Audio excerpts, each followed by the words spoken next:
U.S. voice actors. Well, without further ado, help me welcome to the stage our beautiful U.S. voice actors.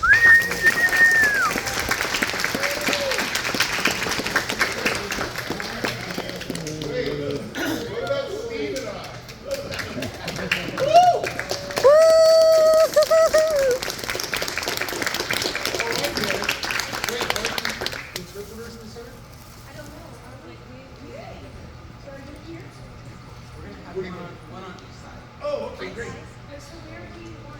You guys just stay there. It's perfect. You. Hi, everybody. Thank you for coming. You gotta be able to. It's so nice to see you. You're my whole reason to be here. Moderator Jackson. I am indeed. Holy mackerel. Let's hear it for our moderator, Jackson. Let me tell you, he's been doing a lot of work behind the scenes, working hard to try to make this a really great experience for you all. So, I guess without any further ado. One quick note before, is there anyone here that only speaks Japanese? 日本語しか喋れない方いますか? I was going to say that was probably a question best asked by one of the interpreters. Yes. So thank you for jumping in. Yes. Well, if that's the case, then we're going to have our lovely translators come off the stage and give extra... Unless you want to sit in the audience and listen and have a good time and relax. Yeah. Okay then, all right. I guess starting with Neil, we can go down the line. Everyone can introduce themselves and what you do, who you are, stuff like that.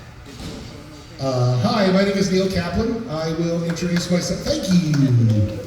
I will introduce myself by removing clothing. I am from Naruto, where I provided the voice of Sirius Toby Obito and Mother Uchiha. I also was in Star Wars Visions. So it was a dream come true for me because in The Ninth Jedi, I was the narration. So to me, somebody who saw the original Star Wars, I said, and then what's the deal? I said, I'm the crawl! I was like the letters, you know? And I got to be a Sith Inquisitor and have my own lightsaber fight. No, they didn't let me do the Foley, unfortunately. And I was in a little show called Voltron, Legendary Defender, where I provided the voice of Emperor Zarkon. I could go on, but that would Are you waste gonna the go down entire to a tank panel. top? What? Sure. No, dear God, no. That's where it ended. Skins? Yeah, I've got Hawkman undies on, but we're not gonna deal with those. Tarzan, no shirt. Right? Stop it. That is not something you want to do to these fine people. Steven. See, we're stripping.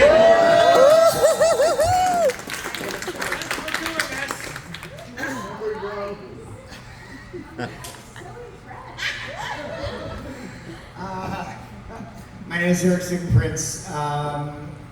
Number of stuff I've done, but obviously I'm representing Uryu Ishida from Bleach, 1,000 Year Blood War today.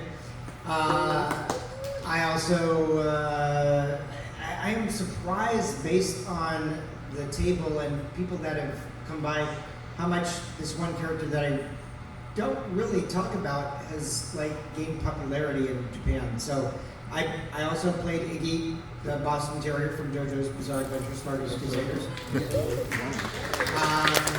And Shino Aburame from Bleach, or from Naruto, and Boruto, and a whole bunch of other stuff. So, I'm Veronica Taylor. I'm probably, thank you, probably best known for playing Ash, May, and Delia in the first 8 seasons of Pokemon. I was April in Teenage Mutant Ninja Turtles in the 2003 to 2007 series. I'm Sailor Pluto now, not in the old version, which is the best. Gosh, I think I did a lot of Saturday morning cartoons, like, I don't know if any of you saw Fighting Foodons. Perhaps. There you go. One of my all-time favorite to see fried ricer fighting with people, and other food. Gosh, there's so many different animes that that I've been in, Slayers, some people have been coming by to talk about. But you can find it all online, but I'm here to answer all of your questions. Woo! Hello, I'm Colleen O'Shaughnessy. I'm going to put clothes on.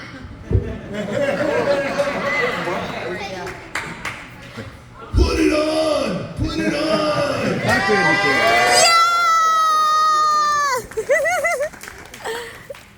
Yes, I am so lucky to be the voice of Tails in the Sonic the Hedgehog series. I've been Tails since 2014 in all of the video games and Sonic Boom, and I got to do the movies. So lucky. But I was Sora from Digimon. Thank you. Ino and Konohamaru on Naruto. Nell from Bleach.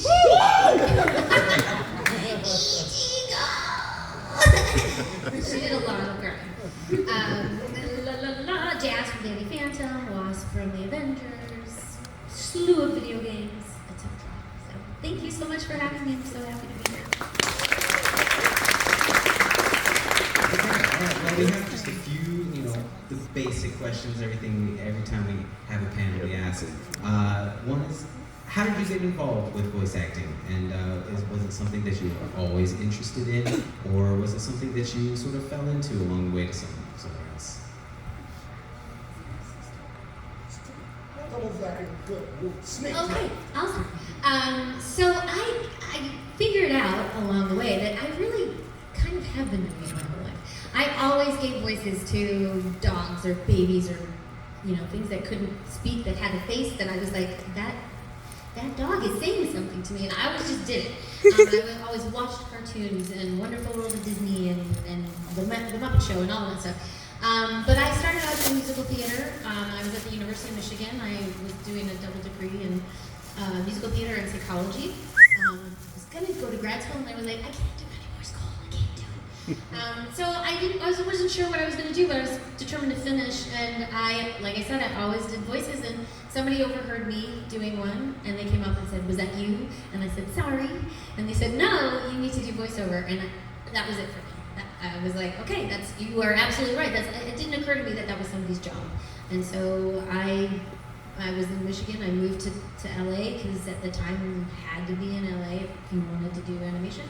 And so I did, and it took me a while, but I kept taking acting classes and bothering people until they said, okay, fine. So that's my story.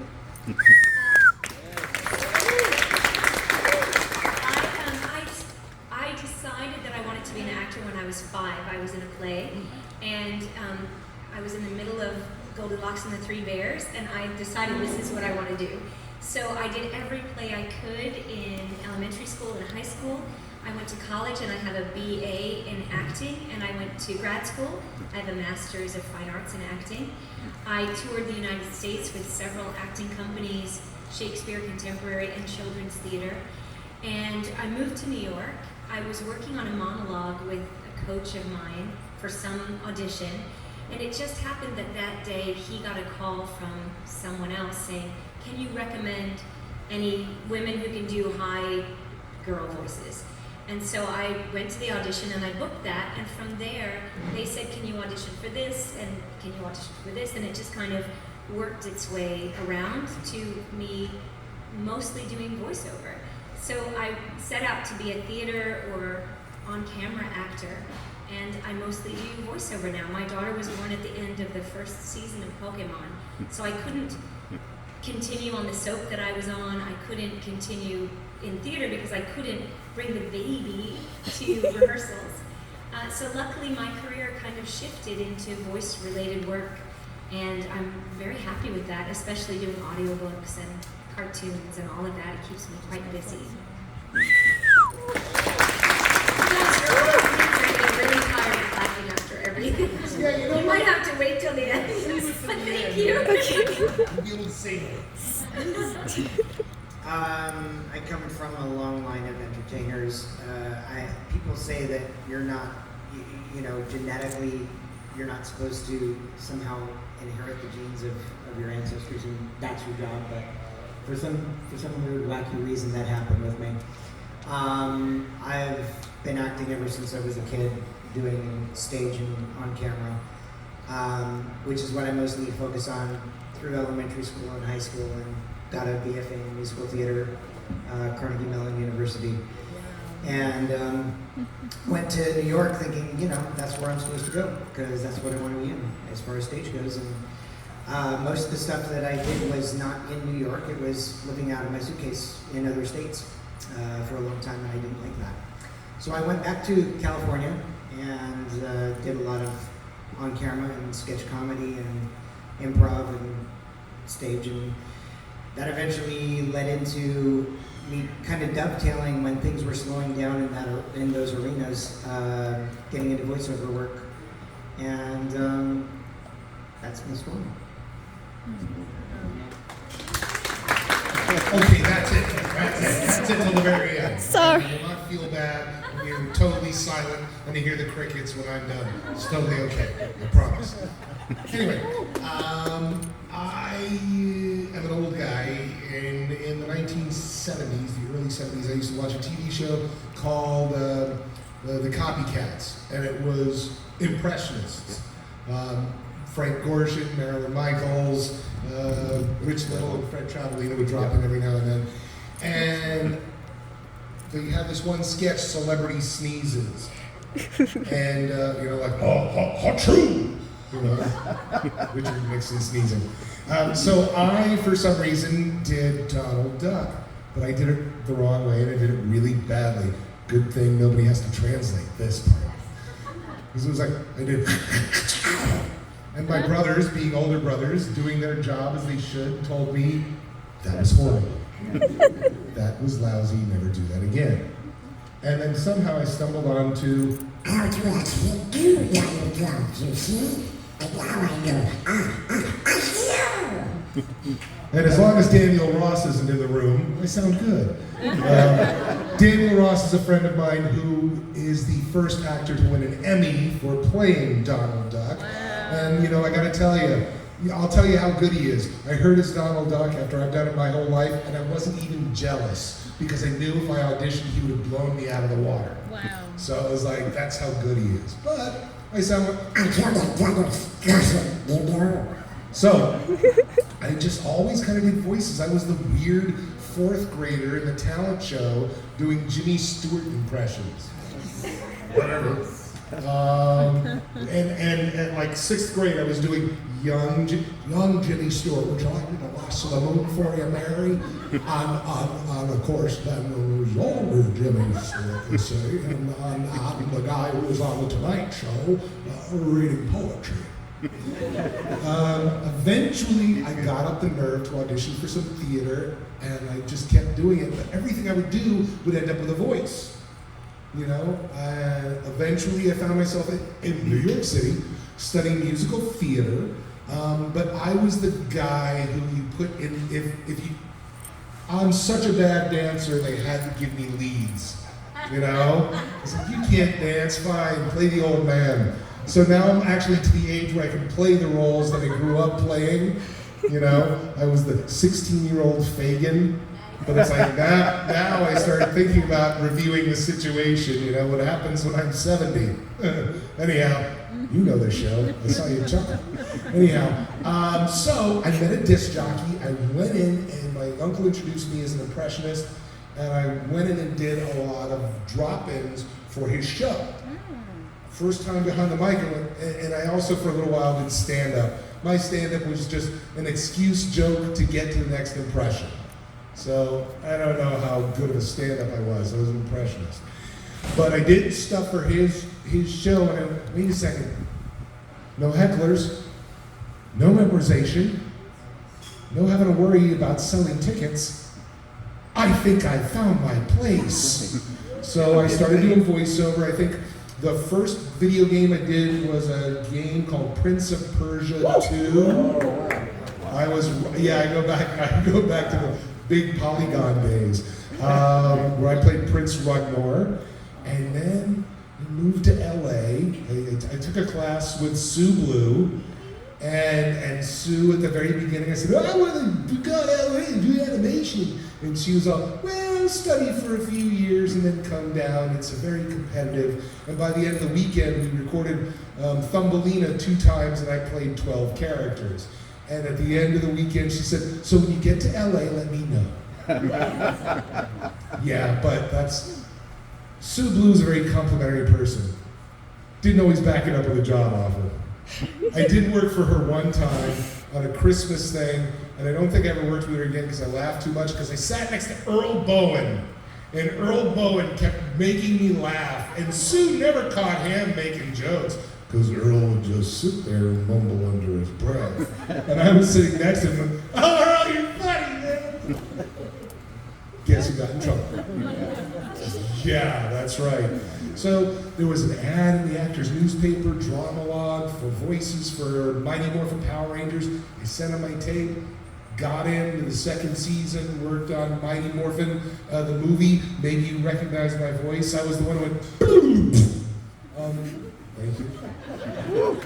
That was an oozling. There was Ivan Ooze, and so I was one of his henchmen. And when the Power Rangers would throw them against the wall, they would splatter. Okay, so it was like you'd fight the Power Rangers, and then they'd hit you and you go. So there was a lot of character work in there. So after a few years of doing the sidekick villains, I ended up villain of the week. And then I finally played Diabolico. And anybody who's ever seen Power Rangers Lightspeed Rescue, you know the Power Rangers were not the heroes of that season. The one who defeated the main villain? Diabolico. So that was pretty cool. And then that moved into Digimon. I met Steven doing Power Rangers. I met Colleen doing Digimon. She was obviously like 5 at the time. And we just kind of stuck around Saban for a little while. But, and that led to video games, and I've done a little bit of everything.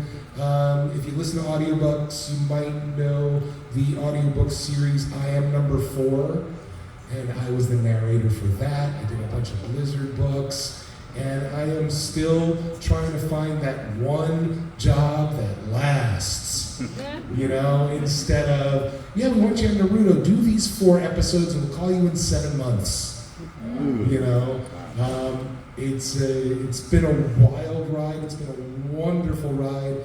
It hasn't quite been the career that I dreamed of in some senses, but it's been so much more in others.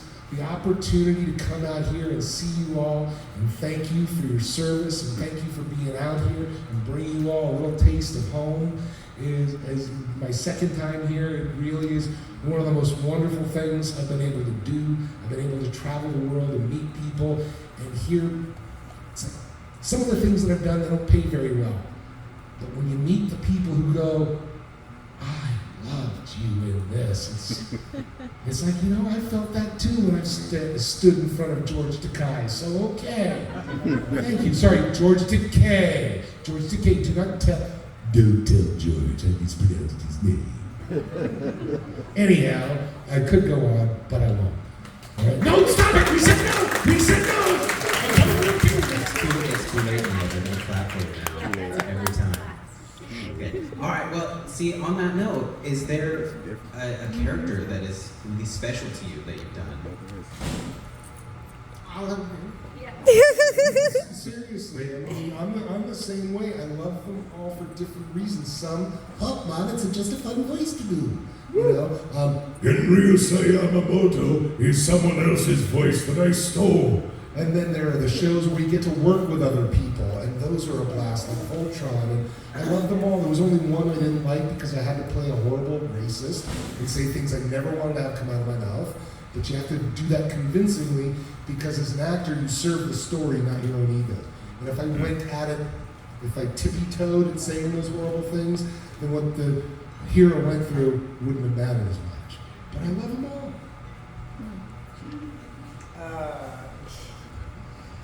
Yeah, I can't pick a favorite because they're all my kids. But I guess the ones that hit home the hardest are probably Uru Ishida, because we're still finding out more stuff about him. And probably the Digimon Emperor from season 2 of Digimon Adventure. Yeah, it's certainly Ash Ketchum. I got to play him for 8 years, and his positivity and his, I don't know, support for his fellow companions changed my life. I think I took positivity for granted, and I learned how important it is to always try through him. So definitely one of my favorites. I played Yukino in His and Her Circumstances, and to play someone who can go through every emotion in about a minute, just like we all do, but not in that span of time, she was really exciting to play. There's so many fun things. I think ultimately we talk about our characters, but we're part of a bigger cast, and even though we don't always get to be in the room with them when we record, to be part of these, I don't know, shows, these adventures that impact people in such a way and impact us has been extraordinary. I think that it's impossible to pick your favorite, but if you're talking like ones that were like impactful in my life, I would go with, it's probably one that nobody's ever seen, but it was my very, very first show, and I absolutely loved her to pieces. She was piling the cheese, she collected food, she did the polka, and she was really, really loud and hilarious and had no idea of how obnoxious she was. It was the kids from Room 402 on Fox Kids, but it was competing with Recess. It was on at the same time, and it was not the same show, but it was very similar. It was kids on the playground at school, and Disney beat up Fox Kids. So, yeah, but I loved her. She got me my foot in the door, and it was my very first show, and it was a group record, which is like magical. I worked with Tim Conway on that show. Wow. Is that crazy? Yes, and the funniest thing, we always they do a microphone check to get levels, so that, most of the time, if you're doing a group read, they assign you to a microphone. So I'm sitting at my microphone, and it was my turn to do my mic check, and Molly's really loud, and she's like, and I can't do her soft, I can't do it, and so I had to, they had to turn me way down, and I had to be further away from the microphone. It was my first show, and I was like, this is who she is, sorry. And then Tim Conway, he's like, that's what I was gonna do. It was so funny. Edie McClure was on that show. I mean, just crazy fans. Pamela Adlin was on that show. Cass, Susie, it was just like this who's who of voiceover, and here's me, I'm like, but yeah, I actually, I yelled Edie McClure out of the room. We did a group record, and there were real kids on the show too. So when you have a real kid on the show, you have to have a teacher in the room. Like, they're only allowed to be on set for so long, and my set was in the studio, but whatever. So yeah, I was doing my thing. She'd be like, "Oh, you're so loud." I'm like, "I'm sorry." And then she never came back. She said she had to record by herself. Like, it's my fault. But anyway, it was my first show, and she got me rolling in voiceover, and then Tails, he got me on the big screen. Yeah. Yeah, those are my two that made huge changes in my life. But I really truly love them. So. I gotta interject real quick. Two things. Number one, I met you over a decade ago, and I don't think I've ever seen a moment where you weren't positive. So to hear that story for me was really cool. That Ash was one of the things that made that bubble to the surface and be a constant thing for you. And I gotta say, I said it to Colleen, and I'm gonna say it to you guys. So many of us were so happy and so proud when we read the news that Colleen was doing the movie. Because this thing was star-studded, and a lot of us sit there and go, yeah, I know we get replaced by the big stars for movies, but to see our colleague, our friend, to get that honor and to just knock it out of the park and hold her own with these famous faces and really show the power of a voice actor was just an amazing thing. So, Thank you. We love you, Colleen. It was astonishing to me, and I just feel so lucky that I got to do it. So, and I said to my agent before, like, it was, who knows how the casting process went, but I said to them, I was standing in the office and I was like, if I get to do this, this is huge, but it's even huger for the voiceover community because we all there's a reason that we play the parts that we play, and there's a reason that you were Ash for so long, and all the characters that you all play, and to just replace somebody because it's a familiar name isn't necessary.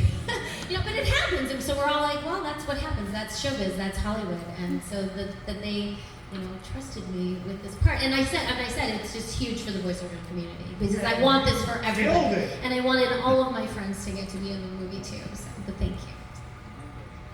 All right, so I just wanted to throw that out. So thank you for letting me involved. I thank you for that. That's really good. I'm glad to. Anyways, one question is there a franchise or a character that you wish you could have played that you maybe missed a chance or you wish you got a chance to? Yes. Why don't you take it first? All of them. Oh no, I was just answering the question that you asked. Which character would that be? I used to hate doing this stuff, like what would you want to play? Because there's a character I used to do between takes, when we were working on Transformers. So I kind of went with Optimus Prime. So, I've been working on this little moose thing for a long time. And they brought the show back, and DreamWorks was doing it while I was working with DreamWorks on Voltron. And I didn't even get a call back. Oh. So that one kind of hurt. I think I've been in a teeny bit of most franchises, at least video game wise or anime wise, except for Star Trek. Oh. The worst part about it is one of my old agents, her husband created Lower Decks. Oh. I still can't get in on that show.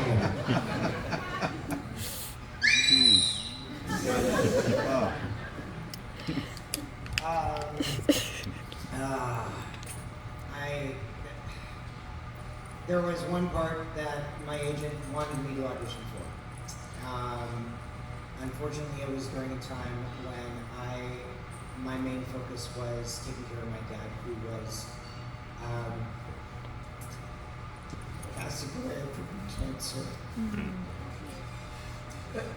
And I was basically just, at my wit's end because I was constantly working, just trying to support my family. And he was my other job that I would do when every waking hour that I could help him out, because he was inside of our home and they put out the hospital. Anyway, long story short, but the agent had called me to audition for the role of the Earth King from Avatar. Oh. And I had to turn it down. Wow. Because he was that close to passing away. Wow. So that's always eaten me up inside, but sometimes those are choices we have to make as actors. It's like what's more important. Yes. Yeah. Absolutely. Yes. Yep. Yeah. Absolutely. So, but that I guess that's one regret. I guess if I could say, if I had one, that would be it. But Marvel and Disney and DC, if you ever want to hire me for something, I'll be totally cool. Especially if you want to do Silver Surfer, like make a whole series about Silver Surfer. I'm in.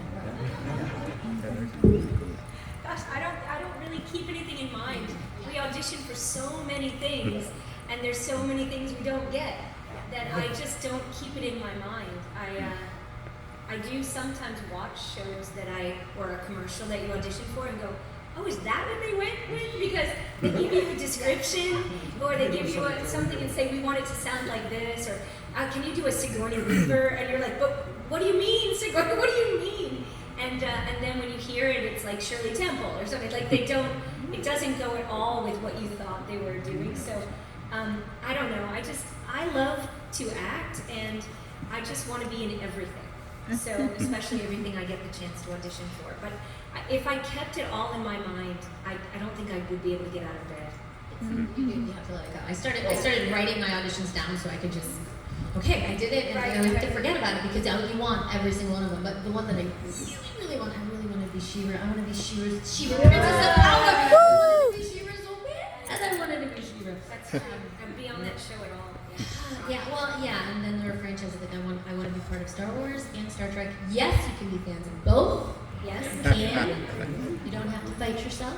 But yeah, I would love to. But I really did. I really want She-Ra so. I kept calling my agent, and I tried it. Yeah, and I had a sticker book or something when I was a kid, and I love that. You had a sticker book and they wouldn't let you play the part? What the heck? Sticker book. Blasphemy. Wow.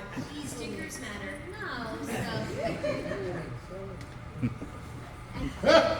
All right. So now I think we're gonna open it up to the audience. If you guys have any questions for them, Should we just shout them out? yeah. I think we're close enough that You want to choose the people? This young man in the hat. we'll do one by one. You guys can choose. All right. Yeah. Dude, what you got? Who did I play in Power Rangers? I played a lot of the sidekick villains where Rita would say, "Get them!" And then I'd run over and I'd fight. And then I was like the Gold Beak monster in Destruxo. Like I said, it was Diabolico, the ultimate hero of Lightspeed Rescue. And others. Hi. I play with a bunch of different characters. The one that stands out the most, though, is a character that originally started in Power Rangers Turbo the movie, then went on to do Power Rangers Turbo the series, and then I don't know if, I would like to think it had partly to do with the way that I interpreted the voice, that he then went on to do Power Rangers in Space, but it was this guy, Elgar, who was this goofy alien who,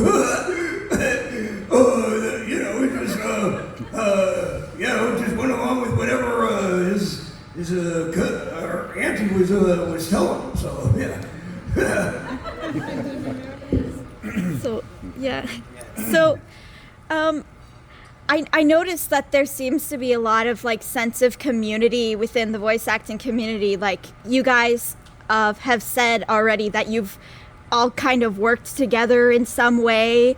And I guess I just want to know more about like what it's like to kind of be in that kind of community where you kind of know everybody in some way, and like just what your favorite part of like being a voice actor and having kind of your another family. I just want to know more about that. And Such a lovely question.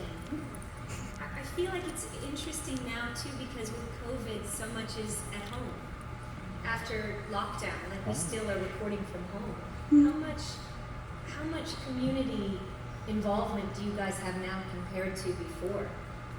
I see people here at these conventions, but it is such a beautiful community. And what I love the most about our voiceover community, because I always tell people, if the acting world is this big, the voiceover world is this big.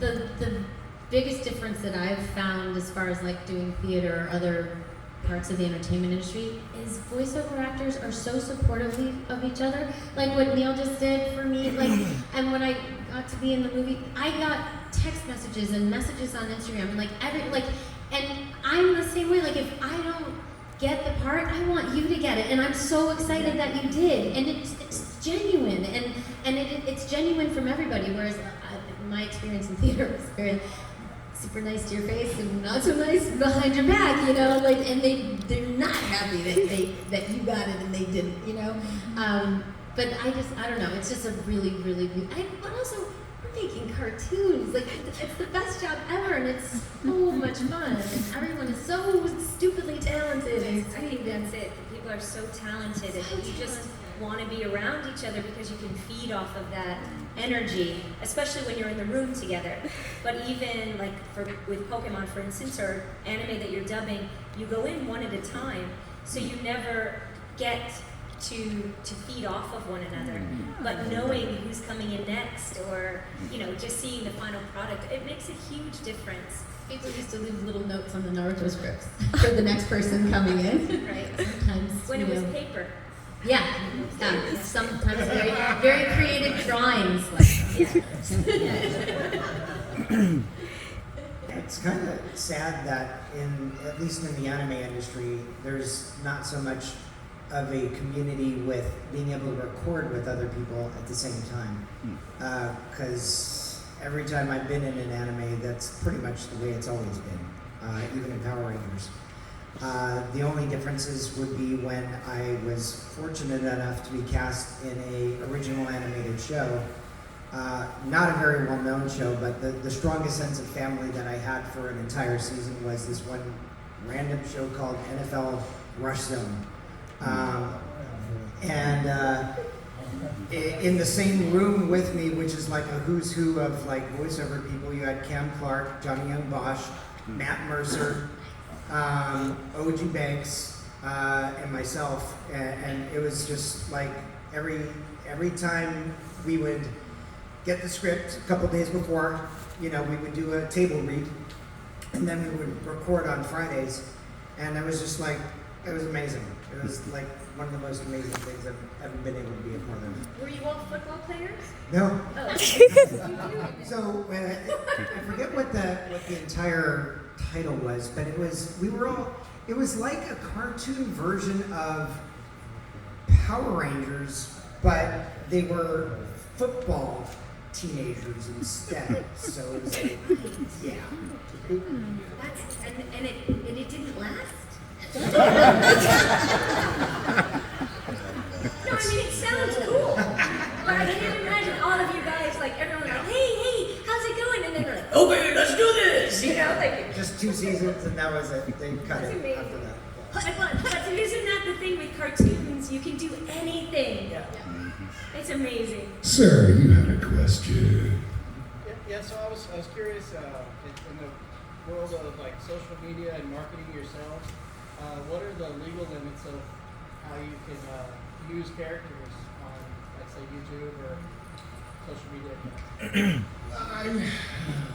I think as long as we're not making money from it, you can kind of, if I put up on YouTube, I am Optimus Prime, I don't think it's any big deal, but if I start charging for that, so like when I do stuff on Cameo, I don't say, I am Optimus Prime.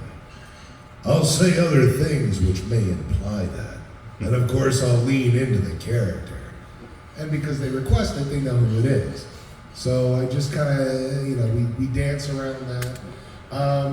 But a lot of it has to do with, I think, a lot of silent agreements of, well, you're helping to promote our show, and ultimately, since we don't pay you residuals, okay.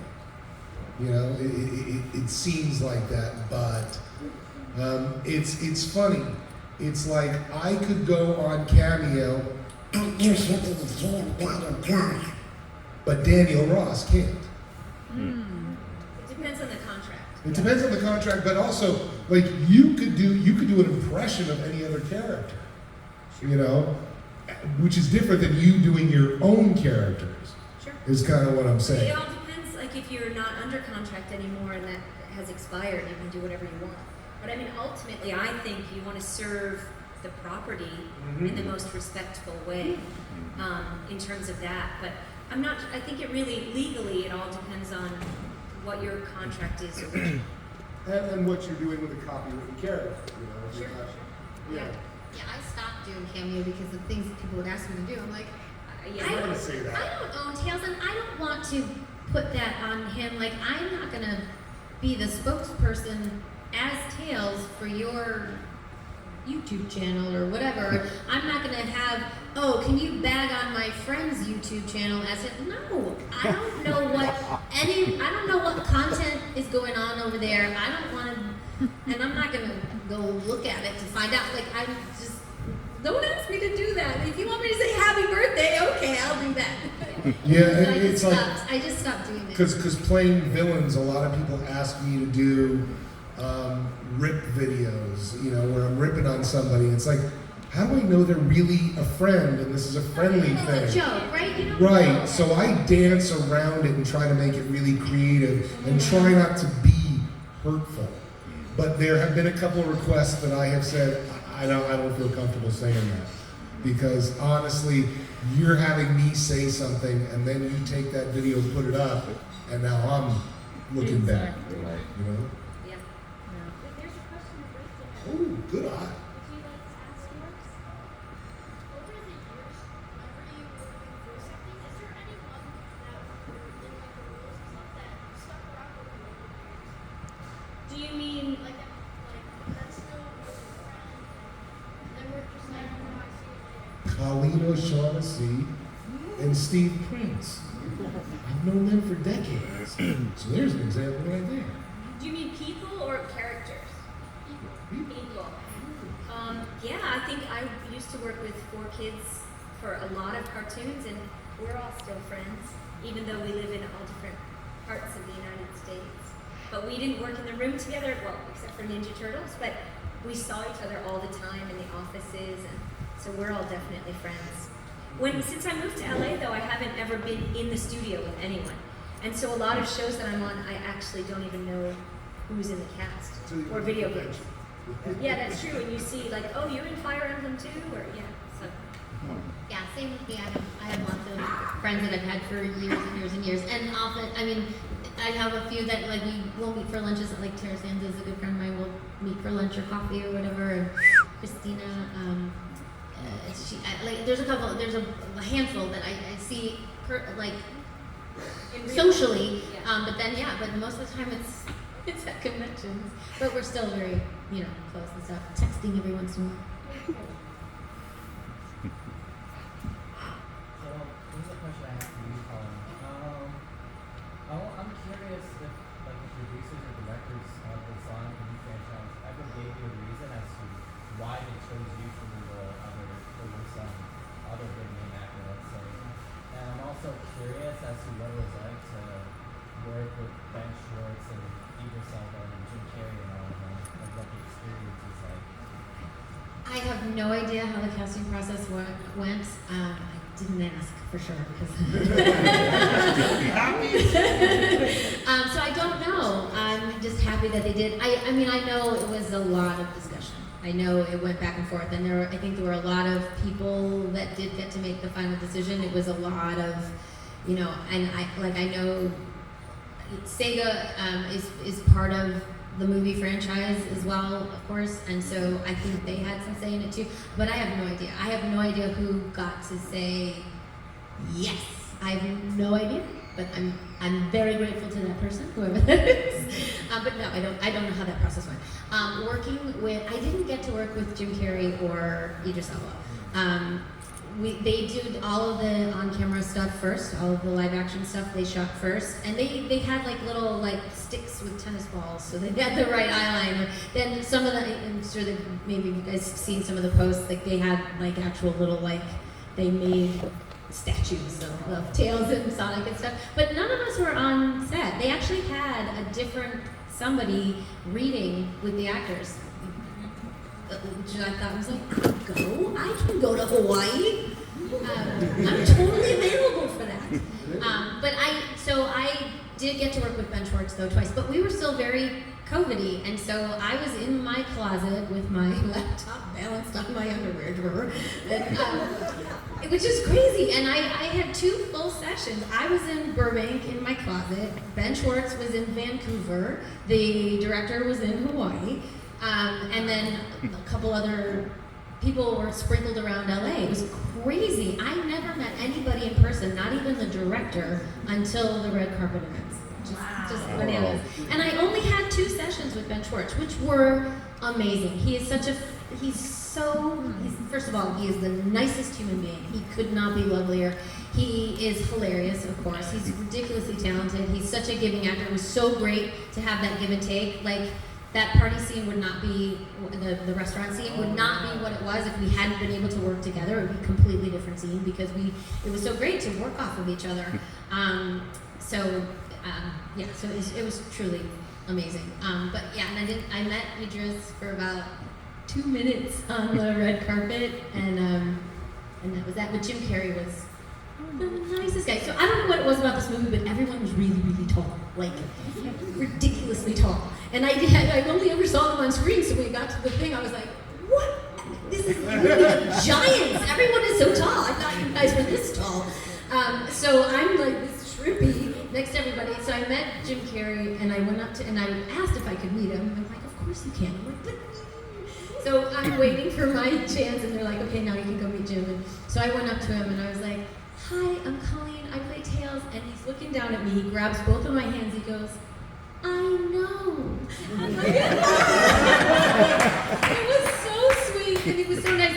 And I know we had like a 2-minute conversation. I have no idea what either of us said after that because just system overload. But that moment I remember so vividly, and it was just so sweet, So anyway, yeah, it was awesome. Yeah, I think we have time for one more question. So if you have a question for the entire panel.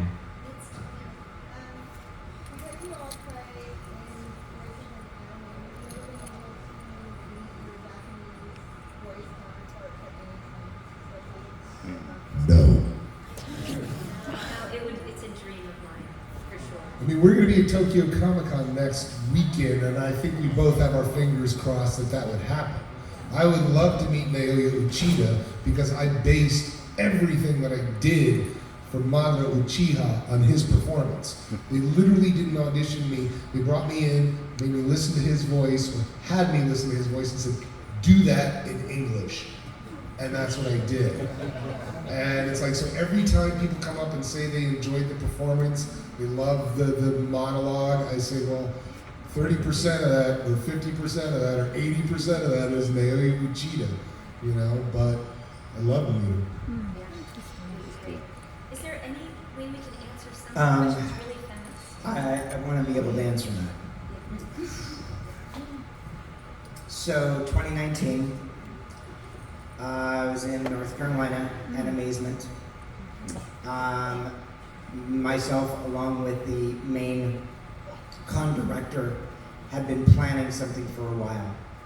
And because I had the opportunity to play Frieza for a very brief period of time for Dragon Ball Super, Chris Ayres, who was a great buddy of mine, I was able to organize Chris, Linda Young, myself, the original actor who had done it even to this day, who still does it, to all do a panel, Frieza panel. And Chris had to join us through my phone, but he was able to answer questions for people, and that was amazing. It was amazing. Is there any a quick one-word answer for some of the people, just really fast? Any yes/no questions out there? How about your question? What's our favorite anime that we're in Yes. or watched? I'm a huge Speed Racer fan. Yeah. Old school. By the way, the best live action anime in film ever. Oh, the live action film's friggin' awesome. All right, I'll watch It's it on the so screen right good. now. Anyone else? Favorite anime? Glitter Force. Yeah. Erased. Ooh. Okay, last question, anyone? There was another one over here. Yeah. For Veronica, have you ever played a Pokemon game? I played Fire Red on a DS, but I wasn't allowed to play because my little brother had it, and then my daughter had one, and then I pushed a couple buttons, and they're like, "Here, let me show you how it's done." That's as close as I got. Yes. Is that anyone else? Fast one? Yeah. Speaking of happy birthday, can you just in your best favorite voice each say happy birthday? Yes. Blaine Hall. There you go. He'll be 50 next week. Oh Just wow. happy birthday, Blaine. 50, can he kick and stretch? Kick again. Happy birthday to you.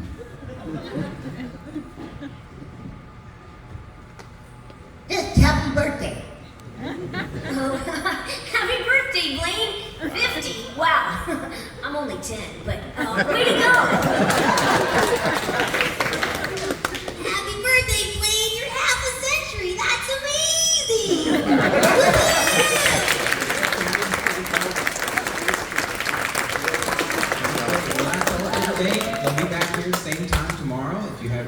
questions, you can come back down.